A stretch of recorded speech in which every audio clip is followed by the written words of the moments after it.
শরীফুল ইসলাম নিজেকে দুর্ভাগা ভাবতেই পারেন। বিশ্বকাপের আগে পর্যন্ত তাকেই ধরা হচ্ছিল দলের সেরা বোলার। কি দুর্দান্ত ফর্মেই না ছিলেন, অথচ চোটের কারণে তাকেই নাকি বসে থাকতে হলো সাইড বেঞ্চে। যতদিনে তিনি চোট থেকে সেরে উঠলেন ততদিনে তার জায়গা দখল করে বসেন তানজিম সাকিব। তবে তিনি যে দলের অন্যতম সেরা পেসার তার স্বাক্ষর তিনি রাখছেন কানাডায়। এক ম্যাচে তিনি শিকার করেছেন 3 উইকেট। একই দিনে শরীফুল ইসলাম ও সাকিব আল হাসানের বোলিং তোপে আরও একটি দুর্দান্ত জয় পেয়েছে বাংলা টাইগার্স। গ্লোবাল টি-20তে এটি তাদের টানা তৃতীয় জয়। এই ম্যাচে সারে জাগুয়ার্সকে 4 উইকেটে হারিয়েছে সাকিবের দল। গতকাল বুধবার ব্রাম্পটনে সাকিব ও শরীফুলের দুর্দান্ত বোলিংয়ের সামনে টিকে থাকতে না পেরে মাত্র 101 রানে অল আউট হয়ে যায় জাগুয়ার্স। জবাবে ব্যাট করতে নেমে বাংলা টাইগার্স জয় তুলে নেয় 1 ওভার আর 4 উইকেট অক্ষত রেখে।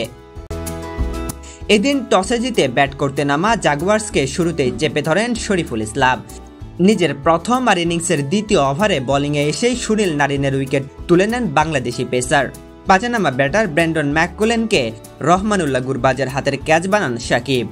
এতে মাত্র 34 রানে 5 উইকেটের পতন হয় জাগুয়ার্সের। 16তম ওভারের শেষ বলে জাগুয়ার্সের অধিনায়ক ও সেট ব্যাটার মার্কাস স্টয়নিসকে বোল্ড করেন সাকিব। এতেই মূলত চ্যালেঞ্জিং পুঁজি গড়ার স্বপ্ন ধূলিসাৎ হয়ে যায় জাগুয়ার্সের। শেষ দিকে শরীফুলের তোপের মুখে পড়ে জাগুয়ার্সের ব্যাটাররা। বাঁতে টাইগার পেসার চরম কিপটে বোলিংয়ের আরও 2টি উইকেট তুলে নেন। এই ম্যাচে 4 ওভার বোলিং করে মাত্র 11 রান খরচায় 3 উইকেট শিকার করেন শরীফুল। বোলিং কোটা পূর্ণ করেন অধিনায়ক সাকিবও। 2 উইকেট নিতে টাইগার অলরাউন্ডার খরচ করেছেন 21 রান। জবাবে ব্যাট করতে নেমে অবশ্য ভালো করতে পারেননি সাকিব। মাত্র 1 রান পেয়েছেন এই বাঁহাতি।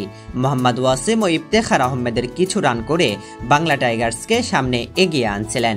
শেষ দিকে ডেভিড ব্রিশে 19 বলে 27 ও ডিলন হেইলিগারের 12 বলে অপরাজিত 17 রানের ইনিংসে ভর করে জয় পায় বাংলা টাইগার্স।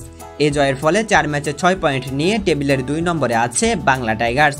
1 ম্যাচ কম খেলা মন্ট্রিয়াল টাইগার্স 6 পয়েন্ট নিয়ে আছে তালিকার শীর্ষে। সারে জাগুয়ার্স 2 পয়েন্ট নিয়ে আছে 4 নম্বরে।